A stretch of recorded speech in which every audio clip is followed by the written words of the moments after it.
이재명 대통령이 유럽을 순방 중에 있습니다. 이제 오는 18일에 귀국하게 됩니다.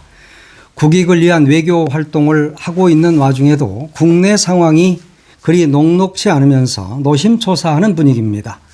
이재명 대통령이 지난 13일에 X를 통해서 막스 베버의 3가지 정치인 자질 이 부분을 인용했습니다. 여당 행태에 대한 전반적인 비판의식 이것이 들어있는 내용이었습니다. 책임과 포용, 개방 이런 것들을 강조한 내용이었죠. 결국 포용하지도 못하고 책임도 지지 못하고 개방에 대해서도 제대로 하지 못하고 있는 여당 기조 전반에 대한 날선 비판이다. 이렇게 볼 수도 있겠습니다. 이재명 대통령이 이렇게 나선 것은 6.3 지방선거에 대한 자성론 그리고 또 순방 배움길 배제 또 정청래 지도부를 향한 3번째 불신임 표현이다. 이렇게 볼 수도 있겠습니다. 이재명 대통령이 굳이 유럽 순방 중에도 이 같은 메시지를 낸 것에 대해서는 지방선거 결과에 대한 성찰보다는 강성 지지층 결집에만 매달리는 정청래 지도부를 향한 작심 비판이다. 이렇게 해석을 할 수도 있겠습니다.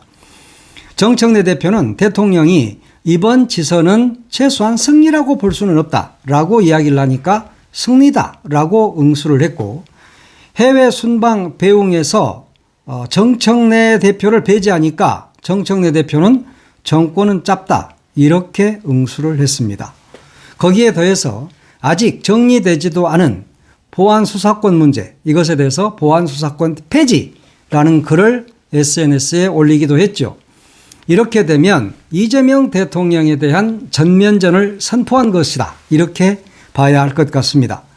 앞으로 이재명 대통령의 추가 메시지 어떤 것이 나오느냐 하는 부분에 대해서 주목을 해야 되겠지만 거기 만약에 이재명 대통령이 추가로 어떤 메시지를 내는데 거기에 또 정청래 대표가 이런 식으로 도전장을 내는 형태로 반응을 하게 된다면 여권의 분란은 불가피할 것 같습니다.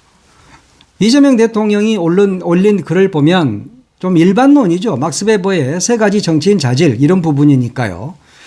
여당은 주어진 권력으로 책임을 지는 능력과 실적, 포용과 통합이 중요하다 이렇게 썼습니다. 그러면서 집권 여당은 신념을 버리지는 않되 신념의 언어보다는 책임의 언어에 더 집중해야 한다 하는 부분도 이야기를 했습니다. 포용과 통합을 이야기하고 있죠. 즉 지금 정청래 지도부는 포용과 통합 능력이 부족하다 하는 것을 지적한 겁니다. 이재명 대통령은 특히 모든 것을 휩쓰는 경류보다는 모든 것을 담아내는 큰 바다가 됐으면 좋겠다. 그런 이야기를 했죠. 집권 여당은 모든 것을 휩쓸어버리는 그런 경류, 빠른 물길보다는 모든 것을 정화하고 받아내는 바다였으면 좋겠다 하는 바람을 이야기한 겁니다. 그러면서 경쟁을 통해서 부분의 힘으로 승리해서 전체를 대표하게 됐다면 이제 모두를 위한 포용과 개방은 필수다. 그런 이야기도 했죠. 균형과 포용 정신을 강조한 것입니다. 당연히 집권 여당은 그래야 하는 것이죠. 정청래 지도부의 강경기조 이런 것을 비판하면서 제동을 걸고 있다. 이렇게 봐야 할 것 같습니다. 이제 더 이상 집권 여당은 이런 식으로 해서는 안 된다 하는 점을 지적하고 있는 것이죠.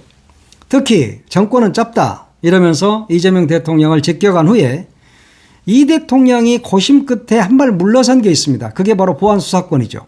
그런데 이 부분을 본인이 보안수사권을 폐지하겠다라고 SNS에 기재를 한 것 이런 것들은 그야말로 이재명 대통령과 제대로 한판 붙어보겠다 하는 정청래 대표의 의지인 것 같습니다. 대통령이 아무리 검찰개혁과 관련해서 토론을 더 해보고 정하자라고 했지만 토론이고 나발이고 나는 모르겠고 나는 그냥 이거 폐지할 거야. 왜? 대통령이 고심하게 해보라고 하니까 나는 고심하기 싫어. 그런 이야기인 것이죠. 대통령은 4년 후에 물러날 사람이고 어떻게 보면 곧 물러날 사람인데 대통령 말이 뭐가 중요해. 나는 내 뜻이 중요해 하는 이야기를 하고 있는 것이죠. 그러니까 책임자라고 할 수 있는 법무부 장관 정성호 법무부 장관이 검찰이 1차 수사에 대해서 아무것도 손을 안 대면 피해자 보호를 어떻게 할 거냐 그 대안이 뭔지를 묻고 싶다라는 이야기를 곧바로 합니다. 국회의원들이 수사 현장 이야기를 듣고 법 개정을 논의해 줬으면 좋겠다 하는 그런 바람도 이야기를 했죠. 종합해 보면 당청 엇박자 속에서도 강성당원, 지지층만 의식하는 듯한 정청래 대표 행보에 대해서 대통령이 매우 불편해하고 있다 하는 점이죠. 대통령은 끊임없이 대화와 소통을 통해서 갈등을 조정하고 반발을 최소화하는 큰 그릇 역할을 주문해 왔습니다. 그런데 정청래 대표는 나는 그런 건 모르겠고 나한테는 강성 지지층이 있어. 내 마음대로 할 테니까 대통령은 빠져라. 라는 것으로 읽을 수도 있겠죠. 지금 정청래 대표의 행보를 보면 진짜 놀라울 정도입니다. 집권 2년 차. 그리고 무려 임기가 4년이나 남은 대통령입니다. 그리고 지지율 60%를 훨씬 넘는 대통령입니다. 그런데 이런 대통령을 향해서 전면전을 선포한 것. 그것은 그냥 제정신 가지고는 못할 것 같거든요. 그러면 뭐가 있을까 하는 생각을 우리가 해보지 않을 수가 없죠. 아무래도 대통령을 끌어내리기 위한 어떤 모종의 플랜이 있는 게 아닌가 하는 그런 생각까지도 합니다. 친청계 의원들이 많기 때문에 그들을 믿고 그럴 수도 있고 강성 지지층이 많기 때문에 대통령이 뭐라고 하든 말든 나는 1인 1표제를 만들어 놨기 때문에 권리당원들은 다 나를 지지할 거야 라는 그런 믿음, 그런 것들이 있는 것 같습니다. 그러지 않고서야 이렇게 대통령이 하는 말에 대해서 따박따박 대들고 좀 숙고를 해봐라 하는 것도 아니야 나는 그냥 할 거야 라는 그런 의지를 보이는 것, 이건 참 아무리 생각해봐도 이상하죠. 이게 여당 대표인가 하는 생각이 들 정도입니다. 아무래도 정청래 대표라는 사람은 야당 대표로서는 참 어울리는 사람입니다. 이재명 대통령의 말에서도 그런 것들을 충분히 읽을 수 있죠. 그런데 여당 대표를 이제 1년씩이나 했으면 지금은 집권 여당 대표로서의 모습을 보여줘야 되는데 아직도 본인이 야당 대표인 걸로 착각을 하면서 대통령을 공격하고 있다. 참 생경한 그런 풍경들이죠. 정청래가 믿는 구석은 강경 지지층, 즉 호남을 좀 믿고 있는 것 같습니다. 그런데 호남은 그리 녹록지가 않죠. 호남은 민주당 권리당원의 3분의 1 이상을 차지하고 있습니다. 그러다 보니까 호남에서만 이기면 다 이길 수 있습니다. 그래서 전라북도를 이원택 지사가 당선되도록 그렇게 노력을 했고 전라북도에 공을 들였습니다. 그러면서 지난 12일에는 또 호남, 광주에서 현장 최고위원회의를 열기도 했죠. 그래서 어떻게 보면 민심 위반, 이 현상에 대해서 어떻게 좀 눌러볼까 하는 그런 심사로 광주를 갔었는데 광주 전남에서의 민심 위반도 그리 녹록지 않습니다. 사실은. 최다선 의원부터 광역단체장 또 당원 최대 조직 여기에서까지 정청래 아웃을 외치고 있습니다. 광주 전남 최다선 5선 의원이 박지원 의원이죠. 박지원 의원이 최근 정청래 대표 등 지도부가 총사퇴하고 책임져야 된다. 그리고 당대표 불출마 선언을 해야 한다라고 이야기를 할 정도입니다. 박지원 의원 같은 경우는 이전에 국회의장 선거에 나왔을 때 정청래계에서 밀었던 사람입니다. 그럼에도 불구하고 탈락했죠. 그러면 박지원 의원 입장에서는 정청래가 계속 당대표를 해야 된다라고 말하는 게 맞겠죠. 그럼에도 불구하고 정치 구단, 이 사람은 딱 보니까 정청래가 안 될 것 같아요. 그러니까 정청래는 사퇴하라 라는 이야기를 한 겁니다. 특히 또 광주의 호남에서도 상당히 그 중진 의원이 있죠. 신정훈 의원. 이 신정훈 의원도 호남은 민주당의 안방이니까 아무나 꽂아도 된다는 생각은 안 된다 이러면서 당 지도부의 오만한 공천, 여기에 대해서 쓴소리를 하기도 했습니다. 신정훈 의원이 지적한 부분은 광주 전남 특별시장 경선에서 2,300여 개의 응답이 잘못 처리되는 사고가 발생했죠. 그렇지만 지도부가 여기에 대해서 어떤 답변도 내놓지 않았던 점, 그러니까 공천관리 시스템이 완전히 무너졌다. 그런 부분의 심각성을 지적한 겁니다. 그리고 지금 현 지사죠. 김영록 전남지사. 선거가 끝나자마자 정청래 당대표를 끌어내리기 위해서 내 모든 것을 바치겠다라고 이야기를 한 겁니다. 이런 것들이 앞에서 신정훈 의원이 이야기했던 부분과 맞물려 있는 부분들이죠.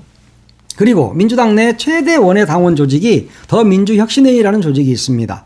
여기에서도 지방선거의 패배 책임을 져야 된다. 정청래는. 그래서 8월 전당대회에 불출마해야 된다 하는 의견을 밝히기도 했습니다. 서울시장 패배 그리고 국회의원 재보궐선거에서 오히려 의석수가 줄어든 것 이런 부분을 지적을 한 겁니다. 또 국민주권사수 광주전남 시민연대라는 조직도 있습니다. 광주전남에서는 큰 조직이죠. 여기에서도 부정경선 의혹이 있음에도 불구하고 조직적으로 묵살했다. 정청래 지도부가. 그러면서 광주를 부정선거 1번지로 전락시켰다. 그래서 정 대표가 무슨 낯으로 그래놓고 광주를 올 수 있겠느냐. 어떻게 무슨 낯으로 광주에 온지 모르겠다 하는 논평을 발표하기도 했습니다. 그러면서 당대표 사퇴 또 경선 재조사 이런 것들을 촉구하기도 했죠. 그만큼 지금 민심 이반이 크다. 호남에서조차. 그런 이야기입니다. 그런데 아직도 정청래계에서는 세상 물정을 잘 모르고 있는 것 같습니다. 굉장히 이재명 대통령의 발언에 대해서도 매우 안일하게 대처하고 있죠. 그러면서 무시하고 묵살하고 있습니다. 정청래 사무총장이 기자회견을 가졌는데 집권 여당은 책임의 언어에 집중해야 된다라는 이재명 대통령의 발언에 대해서 정청래 지도부를 겨냥한 것은 아니다. 대통령 뜻을 왜곡하는 것이다. 라는 답변을 했습니다. 만약에 그런 식으로 대통령 그런 식으로는 건 뭡니까? 정청래 지도부를 직격했다. 이런 부분으로 생각을 하게 된다면 그 자체가 대통령의 큰 뜻을 오히려 좁히는 것이라고 생각하고 적절하지도 않다. 이런 이야기를 했습니다. 그러니까 이재명 대통령의 발언이 적절하지도 않다라고 해석할 수도 있는 부분이죠. 조승래 총장 입장에서는요. 그러면서 조승래 총장이 기초단체장 역대급 승리를 거뒀다. 서울에서 졌다. 호남이 너무 어수선했다. 이런 부분도 맞는 이야기이긴 하지만 역대급 당선율이고 역대급 승리다. 라고 자화자찬을 하고 있습니다. 조승래 사무총장 역시 제정신이 아닌 자죠. 그종 사무총장이면 당 살림을 모두 다 책임지는 사람입니다. 그러면은 이번 공천의 문제점이 어떤 것이 있었는지 살펴봐야 되는 것이고, 그리고 대통령의 이런 발언은 누구를 향하고 있는 것인지를 정확하게 읽어야 됩니다. 그래서 그 다음 행보를 어떻게 해야 될 것인지를 짜야 될 텐데 대통령의 뜻을 왜곡하지 말라라고 오히려 기자들을 질책하는 그런 모습을 보이고 있는 것입니다. 그럼에도 불구하고 지금 요즘 일부 댓글들을 보면 상당히 좀 우려스러운 점들이 없지는 않습니다. 강성 지지층들이 이재명 대통령을 공격하는 그런 댓글들이 많이 보입니다. 상당히 조직적으로 움직이고 있다 하는 생각이 들 정도죠. 이 말은 이미 정청래 측의 강경 지지자들이 이재명 대통령을 공격해서 심지어 끌어내리겠다 하는 계산을 하고 있는 것 같습니다. 그러니까 지금 집권 여당이라고 하는 민주당의 지도부가 국민의힘과 생각을 같이 하고 있다. 궤를 같이 하고 있다. 이렇게도 생각이 듭니다. 지금 이런 정도라면 여당이 없는 상태죠. 대통령은 상당히 외롭게 국정을 운영해 가고 있는 상황이다. 이렇게 봐야 할 것 같습니다. 그러다 보니까 심지어 이제는 국민의힘의 쪽에서도 정청래 대표를 엄청나게 지금 응원을 하고 있습니다. 이번에 평택을에서 국회의원에 당선된 유이동 국회의원이 정청래 대표를 응원하고 나섰습니다. 이야, 대단한 거 아닙니까? SNS에 유이동 의원이 개인적으로는 정청래 대표가 억울하겠다는 생각이 든다라고 썼습니다. 그러면서 선거 기간 내내 스타벅스 사태, 투표용지 공개 문제, 공소특위 문제 이런 것들로 물의를 일으켜서 선거에 패배한 것이 주요 원인이다라고 유이동이가 민주당 쪽을 지가 다 분석을 하고 정청래를 거들고 있습니다. 그러니까 이번 선거에서 패배한 것은 이재명 대통령 때문이지 정청래 때문이 아니다라는 이야기를 국민의힘의 유이동이가 한 거죠. 그런데 조승래 총장이 한 말과 유이동 의원이 한 말이 똑같습니다. 사실은. 조승래 총장도 그런 말을 했잖아요. 아니 선거 중에 갑자기 스타벅스 문제에 대해서 거론하고 이런 등등등 또 김민석 국무총리가 사전투표가 끝나자마자 곧바로 당권에 도전하겠다는 그런 의사를 밝히고 하는 것이 지선 패배의 원인이다라고 조승래도 그렇게 진단을 했습니다. 그러면 유이동과 조승래가 입을 맞춘 것이다라고 볼 수도 있겠죠. 그러면서 이 유이동 의원 같은 경우는 정청래 대표가 8월에 전당대회에서 당대표 출마해야 된다 하는 이야기를 했습니다.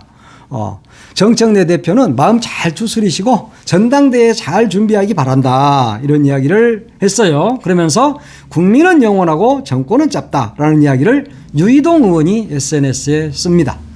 자, 이제 정청래 의원은 정말 마음이 좀 든든할 것 같습니다. 국민의힘에서조차 이렇게 정청래 패배가 아니다. 정청래가 잘 됐으면 좋겠다라는 SNS를 올리는 걸 보면 이제 정청래 대표가 힘을 좀 받을 것 같습니다. 국민의힘과 합작을 해서 그렇게 또 당대표가 되고 싶은 것 같습니다. 며칠 전 오마이뉴스가 조사한 여론조사를 해서 그런 게 있었죠.